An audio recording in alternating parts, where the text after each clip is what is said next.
So I've been up in Auckland all week, lecturing at Kerry Baptist College, and this afternoon I gap it. I nearly got totaled. I was coming from Tauranga 3 weeks ago, and there was a kind of a cliff here to my left, and I was doing okay, and then, this four-wheel beastie thing was coming the other way, and they thought they could pass this car. And I saw just this thing right in front of me, and I think I had a second, because I couldn't go to the left because there was a bank. You know what I mean? Whew. So yeah, I've got a 6-hour drive this afternoon. All good in the hood. Can we read? I'm just here today to give you a gentle reminder about a few things. So I'd like to just read 2 verses. So if you have your scriptures, can you come with me to Romans 15 and verse 7? And it says this, welcome one another, therefore. So just as Christ has welcomed you for the glory of God. So it says, welcome one another. Turn to the person behind you and say, welcome.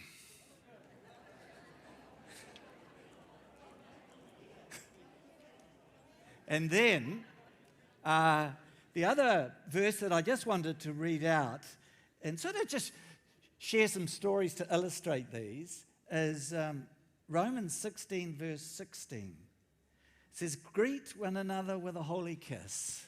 So, yeah, that's right.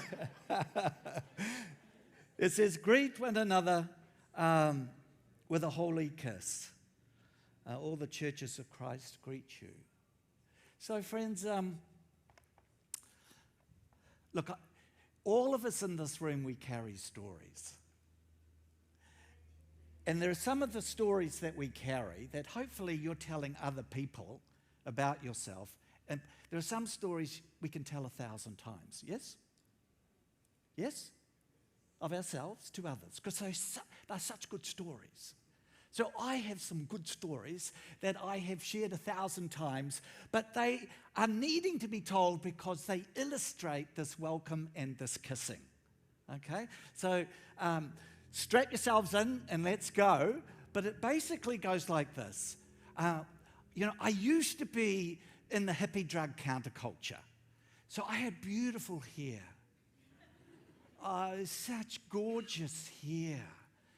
Down to my ankles, as it were, and wavy brown hair. But when I was in the thick of the drug culture, this hair became just messy and matted, and I was barefooted, and I had clothes that just were filthy as, they could almost walk without me being in them. I just stank. I mean, you look at me now and you go, what a beautiful human being. No. But back then, I was this creature.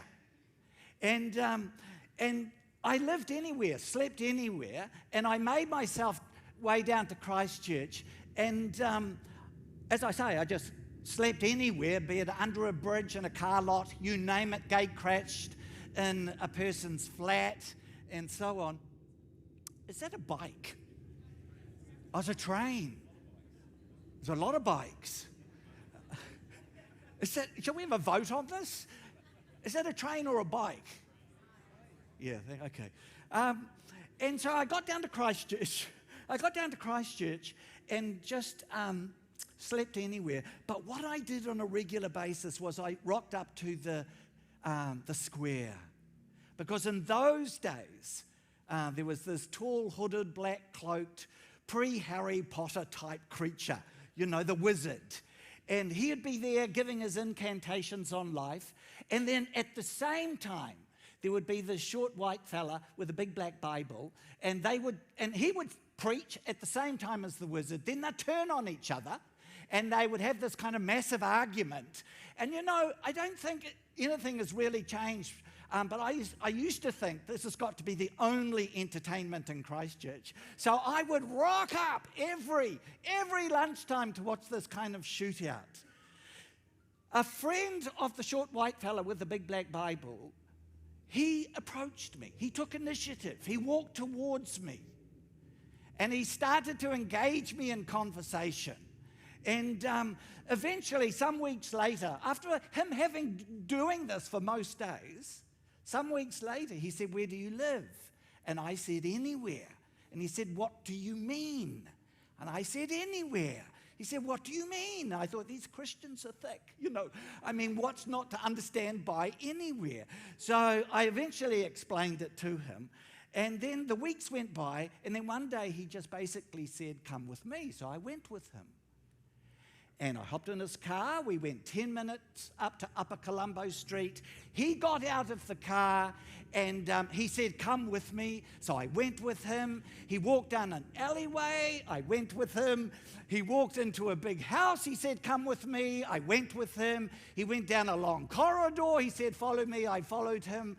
And then he walked through the kitchen. "Come with me, Mick."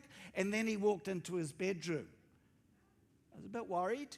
But I walked into their bedroom and he closed the door, and I thought, what next, And then he went straight to his wardrobe, and he took a suitcase off the top of the wardrobe, and he unzipped it, and he took clothes out of the wardrobe, put them in the suitcase, zipped up the suitcase, and then he went to the bedroom door, opened it, turned towards me and said, "See ya."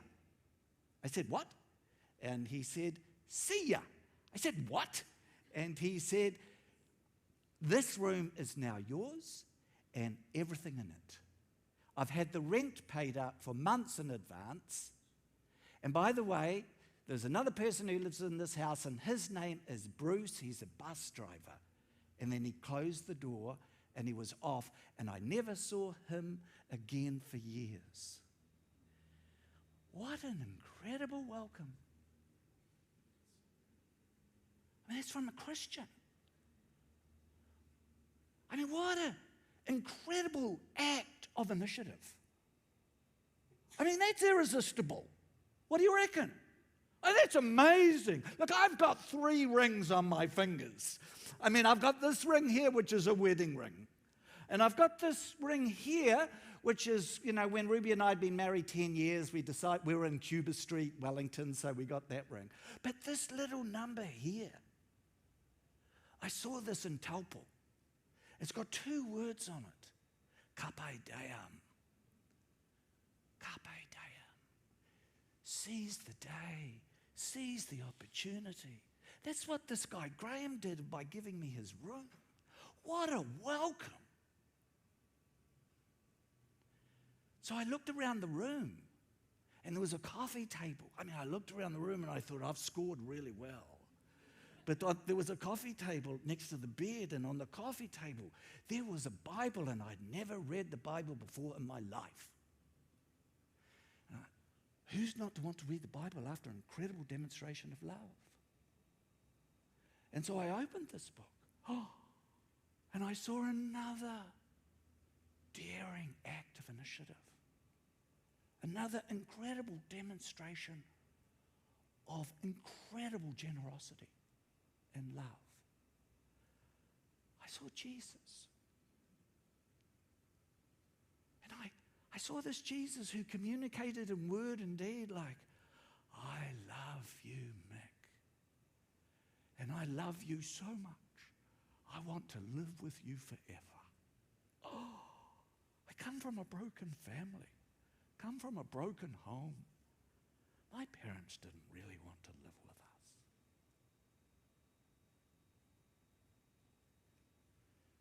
I saw God the Father, God's second self, Jesus, God's third self, the Holy Spirit.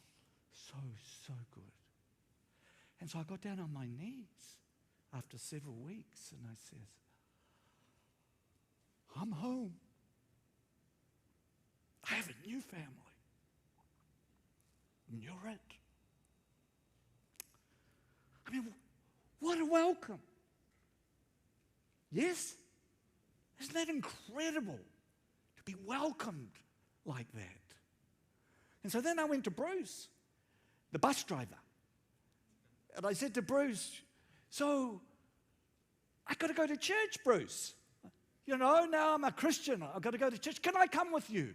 And Bruce said, yeah, we'll go Sunday night.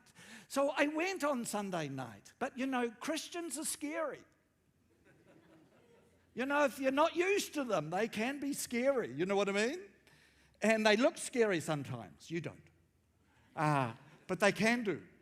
And so I sat in the back row thinking, and as soon as I felt the service was over, I was going to be out of there. First one out. What I didn't know was that the pastor made it his practice that when they're on the final two songs, he would go down the alleyway there. What do you call that? That's it, the aisle. Go down, that's the religious name. You go down the aisle, he would go down the aisle, and that Sunday night, he saw me. He saw me. Saw me. And so he came down and sat next to me and tried to engage me in conversation. But you see me now, but you don't see me then. I was like a dead dog. I smelt like a dead dog. I looked like a dead dog, and I couldn't talk really. I'd taken too many Class A drugs, and I was a dead dog. Every Sunday night, he saw me. This is such a great welcome to that church. Do you know the word welcome in the Greek? I'm not a Greek scholar, but it carries the idea of sort of taking initiative. It carries the idea of aggressively receiving someone with deep interest. And every Sunday night, that person called Murray Robertson, it was like he lay hold of me. He took initiative with me. And he took deep personal interest in me. He welcomed me every Sunday night. And then eventually he said, Mick, look, all the doors in my life are now open to you. I said, what do you mean? And he said, a bedroom door. I said, I've got one, thank you. But he said, a bedroom door. He said, what he meant by that, I could ring you, or you could ring me any time of the night, and I'd like to think I'd pick the phone up. He said, my kitchen door, come round for meals. He said, my study door, drop by and see me during the day. He welcomed me.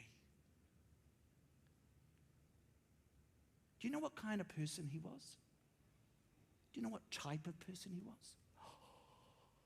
There you are, type person. There you are, type person. Every Sunday night, Mick, there you are.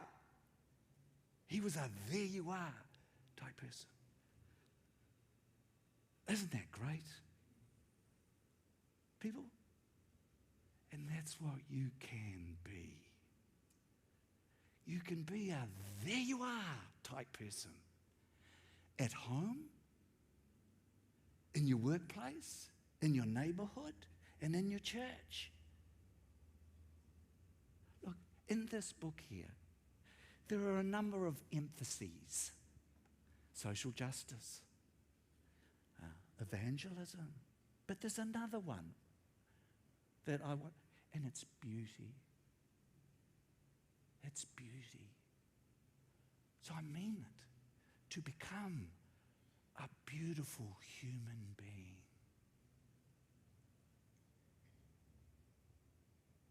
I hang around Christians a lot.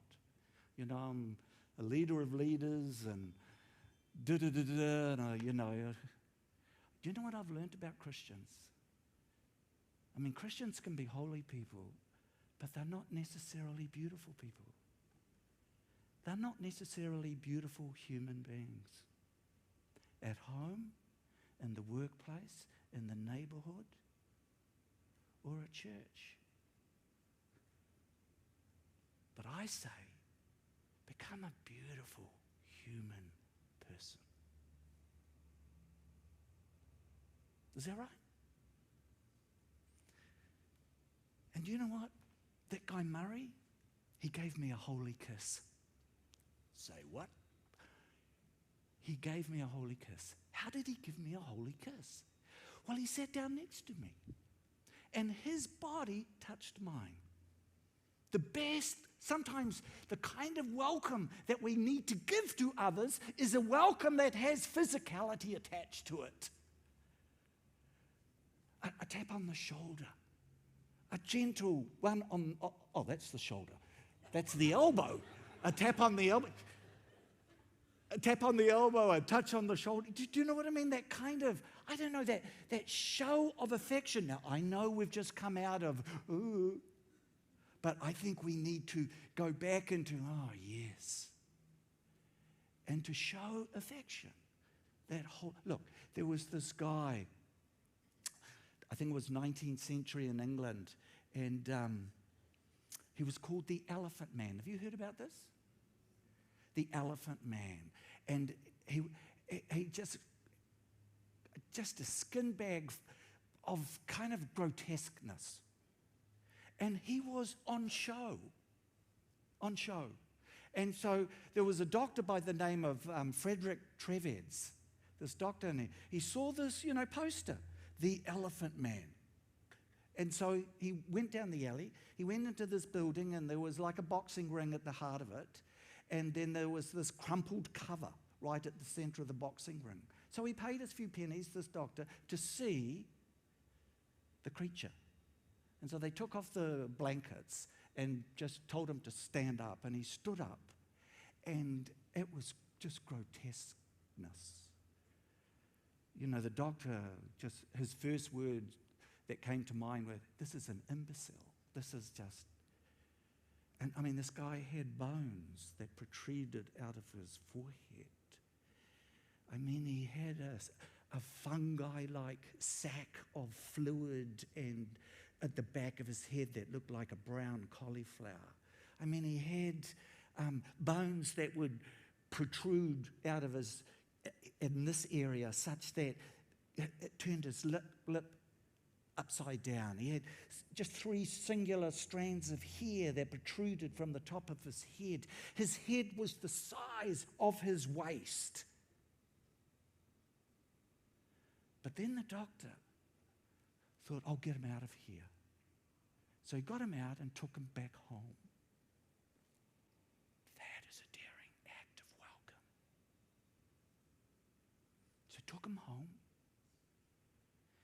And then, after a while, the doctor found out that this person had a name, John Merrick. And that he'd been raised by his mum and could read and write, but his mum abandoned him when he was the age of 5.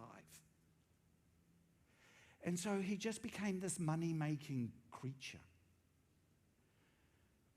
And then the doctor started to introduce John to some of his friends.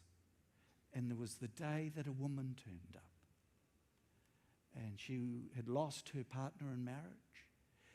And she walked into the room where, John Merrick was. And without losing a step, without losing, do you know what I mean? She just walked towards John, gave him a beautiful smile, and then reached out and held his hands. And at that point, John fell to the ground, weeping copious amounts of tears. And later on, the doctor said, what was that crying all about? And he said this. He said, that was the first time a woman had smiled at me. And it was the first time that a woman had ever touched me. What a welcome. What a holy kiss. Changed his life. Absolutely changed his life. There's a guy by the name of Scott, and he was in a church like this. And as he was seated in the front row, Scott got this impression. And the impression was, because he had noticed that Don had come in, and Don was seated 5 rows back. But he got this impression, go give Don a hug. So he pulled the chairs apart, and he went up to Don, wrapped his arms around him and gave him this strong, physical, gentle, affectionate hug. And Don just broke down in tears. And Scott said, "Where are these tears coming from?" And Don said, "I have had a terrible father. And he's always expressed his disappointment in me all my life. And just this last week, my dad said to me that I was a terrible mistake and what a letdown and a disappointment."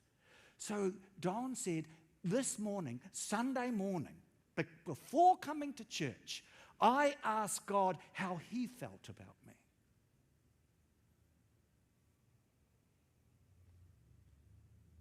Scott, you've just showed me what God the Father, how he feels about me. It was a welcome. It was a holy kiss.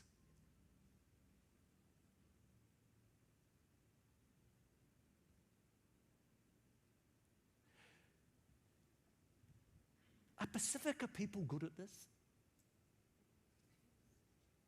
I need you to respond. In terms of this welcome and physicality and embrace and kind of irresistible, are Pacifica good at this? Yes. Okay, thank you.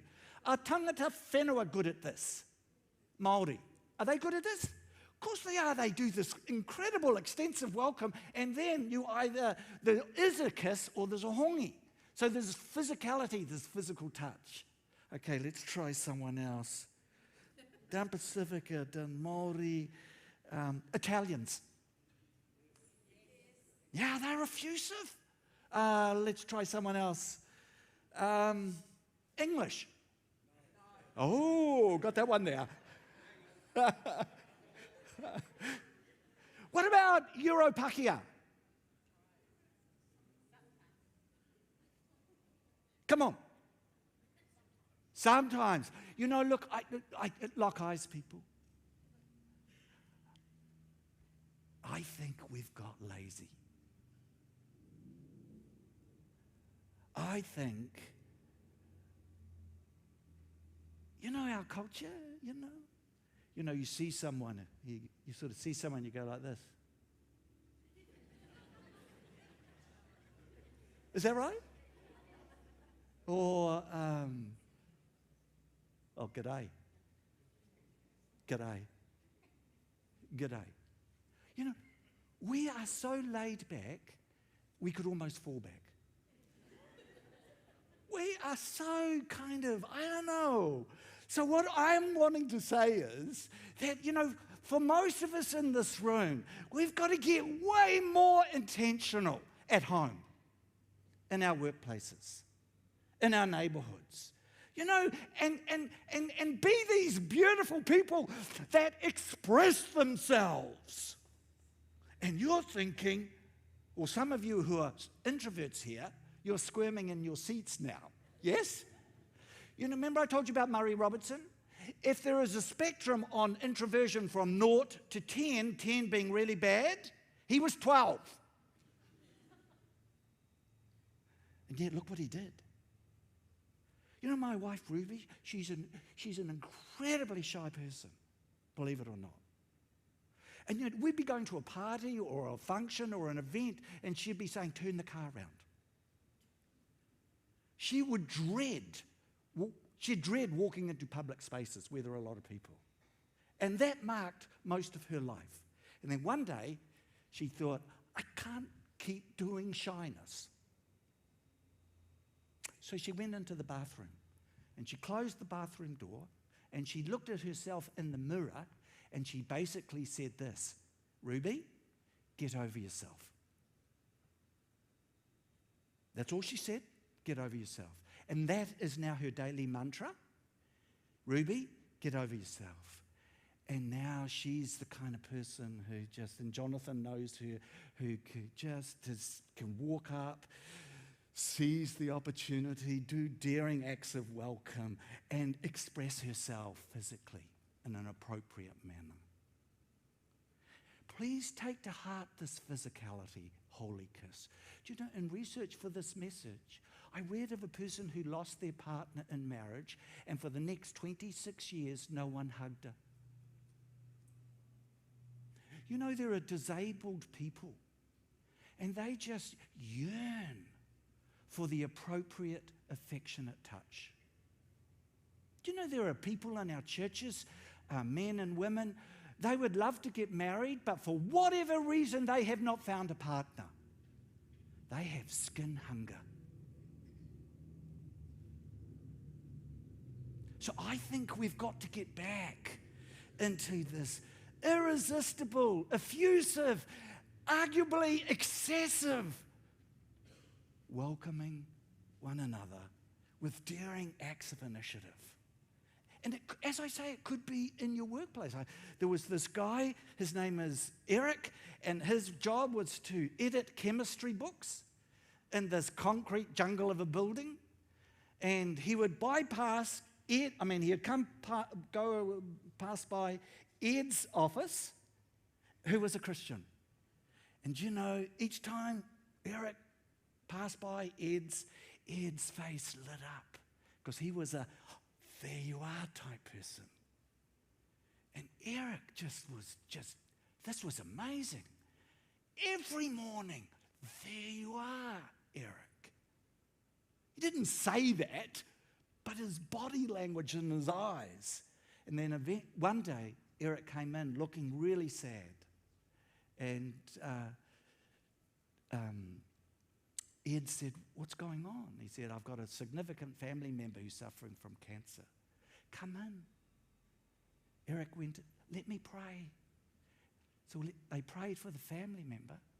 But while they were praying, something shifted in the heart of Eric. And Eric became eventually a follower of Jesus. But it was that. Oh, there you are. To finish, there are two lesbian lovers. And they woke up one Sunday morning and they, turned to each other. And one of them said to Amy, let's go to a church and make Christians mad.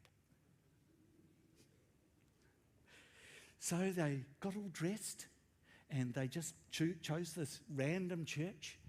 And before and during the service, they acted out. They were hugging, they were kissing, they were making it very obvious to everybody in the church that they were lesbian lovers. And their purpose was to, upset these Christians and make them mad. But what they expected, because they expected they would be treated with contempt, what they got instead was high. They held the eyes. The people in this church held their eyes. They looked, they saw these two women.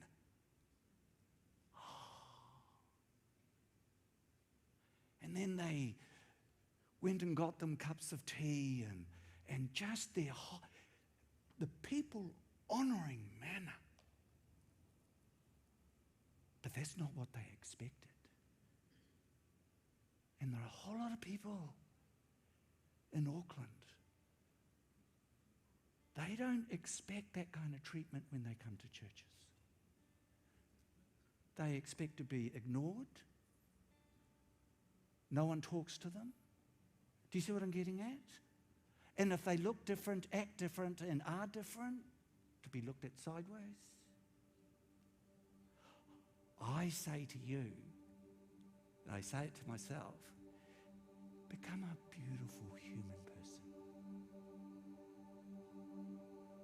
At home, in your workplace, in your neighborhood, and in your church.